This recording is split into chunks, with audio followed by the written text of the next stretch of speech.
Hello guys! Cette année, je crée ma boîte.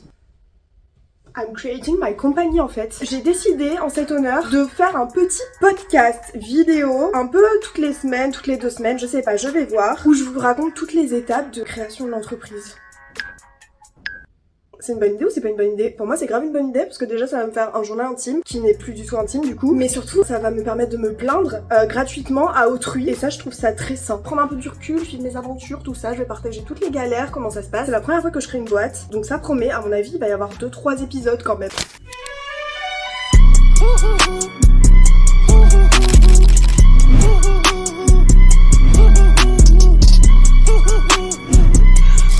Hola chicos y chiquitas. Today on va parler d'un sujet, avoir de taf. Sujet qui n'a pas trop à voir avec le sujet, mais en vrai si. C'est toute la gestion, comment faire des projets en plus d'avoir un taf normal, parce que pour faire des projets, j'ai quand même constaté au fur et à mesure des années, on a beau dire l'argent, ouais pas forcément l'argent grave. Pour faire des projets, il faut avoir quand même des thunes, pour matérialiser des rêves, ça se fait pas comme ça, juste parce que les gens t'aiment bien et tout. Pour avoir des thunes, il faut quand même avoir un taf. Et pour faire des projets avec des trucs d'emprunt, acheter un appart, ça tombe pas du ciel, il faut quand même avoir un taf stable, carré. Moi j'ai réfléchi souvent parce qu'en fait j'ai toujours eu un peu 2 activités en parallèle dans ma vie en changeant les activités. Toujours mon taf en point central et autour avoir une vie qui me permettait d'avoir des trucs à côté parce que sinon comme mon taf c'est pas ma passion, il me faut des trucs à côté pour kiffer ma vie en fait parce que sinon je me fais.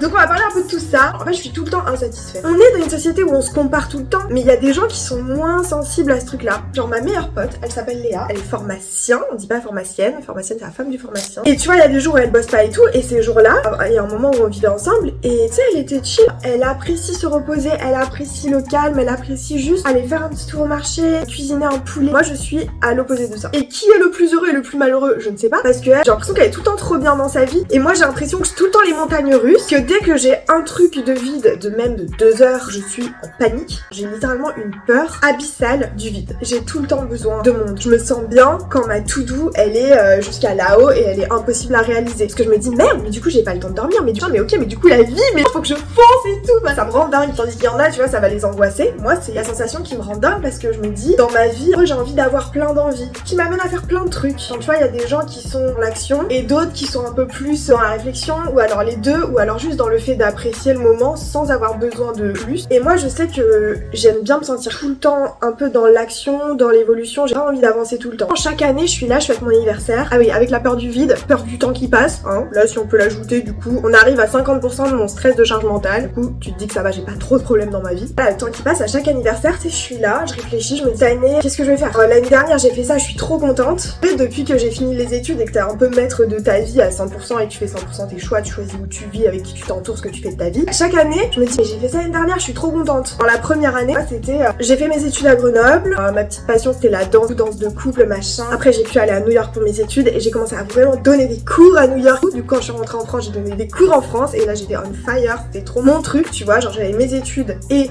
donner des cours de danse. Quand j'ai fini mes études, je suis allée à Paris sur un malentendu total parce que je devais être embauchée par la boîte qui m'avait pris en alternance. Dernière minute, j'ai postulé à tous les trucs qui ne demandaient pas de lettre de motivation. Le level de flemme. Parce que pour moi, mon projet, il était déjà fait. Il y a un truc qui m'a répondu, une boîte qui s'appelait Productivité, qui a un cabinet de conseil, qui fait audit de fraude. Et eux, ils m'ont rappelé. Et j'ai regardé l'endroit où ils étaient. Ils étaient en plein Paris, à Havre-Martin, à côté de ma pote Cassandre, qui vivait à Paris. Et en fait, j'étais jamais vraiment allée à Paris. Je me suis dit, chouette, je vais aller là-bas. Comme ça, je vais faire l'entretien. Et je vais aller chez Cassandre, je vais vivre ma meilleure life avec Cassou. Et je vais faire des soirées danse. Déjà, j'arrive à Paris, je fais, mais attends, mais je comprends pas, c'est quoi ce monde? Enfin, c'est la vie que je veux, en fait. Chez Cassandre, elle me racontait sa vie, je me disais, mais c'est le quotidien que je veux aussi. Après, je vais faire l'entretien. Et là, j'arrive dans un cabinet de conseil parisien, je pousse la porte, l'assistante est trop mignonne, trop stylée. Les moulures haussmanniennes, j'ai une sensibilité pour le marbre qui me touche vraiment, mais directement, quoi. Et là, il y avait tout en même temps. Tout était beau, tout était truc, j'avais l'impression d'être dans un film, quoi. Ça fait vraiment la meuf qui vient de sa campagne et qui débarque, mais vraiment, c'est l'effet que ça m'a fait. En plus, ça s'est trop bien passé avec le recruteur et tout. Donc, en fait, ça l'a fait. Et après, le soir même, je vais à une soirée danse et je rencontre direct un gars qui après a été mon partenaire de danse pendant un moment. Et du coup, en fait, ça y est, ma vie, elle était changée. changer quoi. Du coup j'ai bougé à Paris, j'ai toujours eu la danse et le taf, donc j'étais à fond dans mon taf. En fait c'était des missions, t'es avec des collègues en audit, t'as des clients, ça dure une semaine, 2 semaines, un mois. Tu vas faire la mission chez le client, tu bouges un peu avec ta petite voiture, mais t'es jamais tout seul, tu vas avec un collègue et tout, c'est un peu l'escapade, mais il faut quand même pas mal bosser parce que t'as des deadlines tout le temps et tout. Et en parallèle j'ai eu mes cours de danse, j'étais trop contente. À Paris il y a des opportunités à peu près toutes les 2 jours. Après je peux faire un peu des cours à l'étranger et tout, donc c'était trop bien. Après la danse m'a un peu pas saoulée, mais j'ai commencé à me mettre dans d'autres trucs genre il y a 3 ans, où là niveau relationnel j'ai trouvé un nouveau truc qui m'a poussé au plafond, mais au-delà de tout ce que la danse avait jamais pu faire. Du coup j'ai un peu délaissé la danse pour faire ça. Après je sais pas ce qui m'a pris, j'ai écrit un bouquin au pif, de 600 pages, un petit roman. Ça m'a pris 6 mois.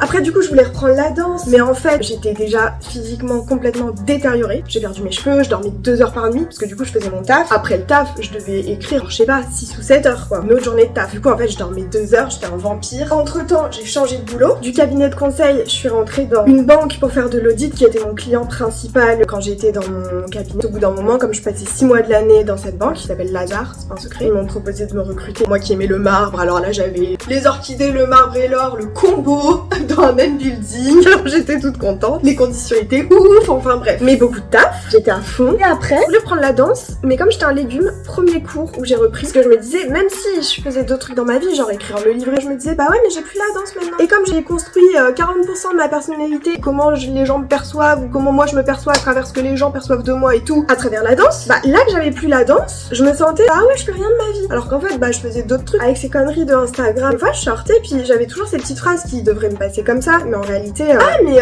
t'as disparu, t'existes plus, tu postes plus rien. Moi j'étais là genre, bah si j'existe en fait, j'existe vraiment, sauf que quand tu vis des trucs de ouf, tu peux moins partager les trucs de ouf que tu vis parce que bref. Et après, j'ai pas vraiment repris la danse, je suis passée dans une période de boulot où là pour le coup j'ai été 100% dans le boulot sans pouvoir avoir 2 trucs en même temps parce que c'était juste impossible. Le fameux gars qui m'a fait rentrer est parti, du coup je l'ai remplacé, puis il a fallu tout reconstruire à Paris. Franchement là ça m'a mis KO pendant 6 mois, c'était vraiment hyper dur. Et après, j'ai pas eu le temps de me poser la question, bon bah qu'est-ce que je fais cette année. Il y a eu cette opportunité pour créer la boîte et je me suis dit mais j'en ai toujours rêvé en fait. Dans ma tête à chaque fois j'étais ouais mais si je fais ça, il y aura plus la danse, c'est mort. Et là, va falloir que je reconstruise encore mon identité sur autre chose, mais pour de vrai, parce que c'est plus une parenthèse, vas-y j'ai viré de bord. Mais je savais que c'était ce qu'il fallait que je fasse, parce que des fois là, je regarde encore les vidéos, quand tous les jours j'ouvre mon téléphone, je vois les vidéos de mes potes, moi je me dis, mais ça fait 10 ans que je les vois, ils font la même passe, avec les mêmes personnes, sur les mêmes musiques. Je me dis, mais ils en ont pas marre, enfin. Après c'est moi, mais du coup, le fait de m'être fait cette réflexion, ça m'a rassurée en mode, je serais pas heureuse si je continue à faire la danse, comme ça prend énormément de temps à faire un peu que ça, je sais que rien que je le vois chez les autres, ça me fait chier. Donc ça me ferait d'autant plus chier si c'était mon quotidien, sachant que ça demande des efforts, de l'assiduité, un rythme de vie, une hygiène de vie,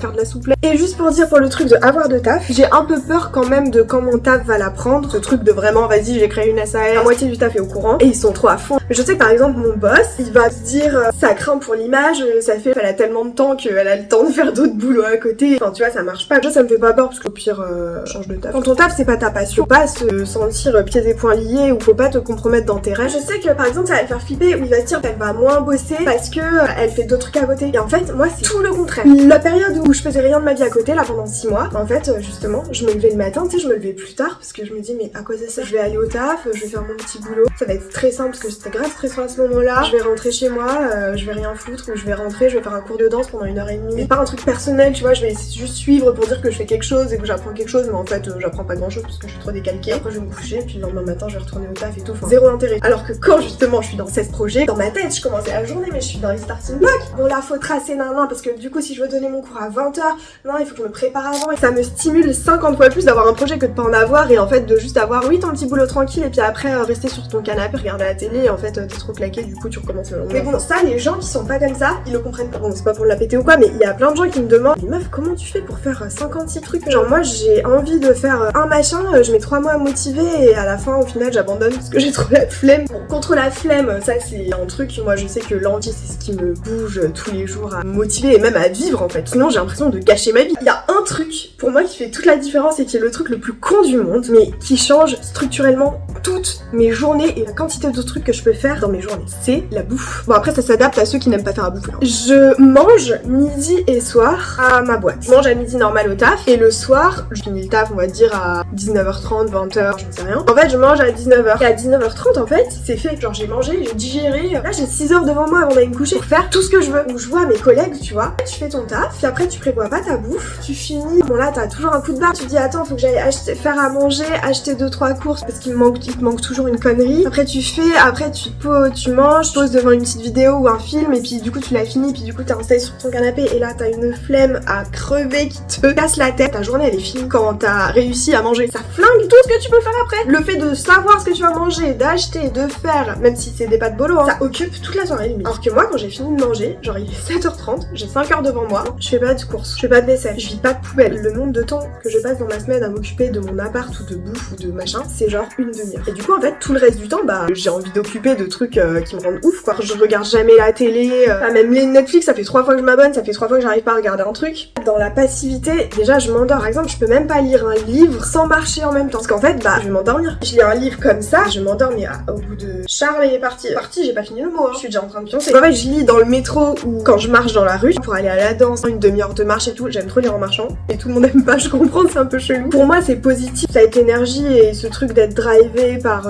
les envies de faire des trucs. Mais après, le seul truc qu'il faut que j'apprenne à gérer parce que ça me fait souffrir, tu vois, c'est cette peur du vide. Quand je rentre chez moi, déjà j'adore quand il y a des gens chez moi. Il y a, je pense, 5-6 personnes dans Paris qui ont des clés de chez moi. Parce qu'en fait, mon rêve c'est de rentrer chez moi et même ils me préviennent pas. Il y a une boîte à clés, ils rentrent parce que je sais que je peux rentrer chez moi et il y a des gens et tout. Enfin, j'adore. Est-ce que j'adore ça ou est-ce que je déteste rentrer chez moi et être toute seule? Ce truc du vide, j'ai l'impression que ça s'est creusé mais à 1000%. Depuis qu'il s'est passé un truc auquel je ne m'attendais pas. Je suis tombée amoureuse. Il y a quand même longtemps, hein. Il y a quelques années on va dire. Et depuis ça, moi c'est pas le genre de relation où tu te vois tout le temps H24. Parce que le but c'était justement de pas tomber dans le truc où ouais qu'est-ce qu'on mange ce soir, les chaussettes, chiant. Chaque fois qu'on se voit c'est un peu exceptionnel, enfin pas exceptionnel dans la fréquence. Quand tu te vois c'est vraiment pour passer des vrais moments. Et en fait depuis ça, j'ai l'impression que ma peur du rien, elle s'est multipliée fois 1000. Parce qu'en fait j'ai l'impression que je vis un peu au rythme de quand je vois la personne et quand je le vois pas, je peux pas avoir l'impression de l'attendre. Du coup je vais combler ces temps par il faut encore plus que je fasse des trucs machin parce que comme ça, et en fait je n'attends pas, je fais en attendant. Et pour moi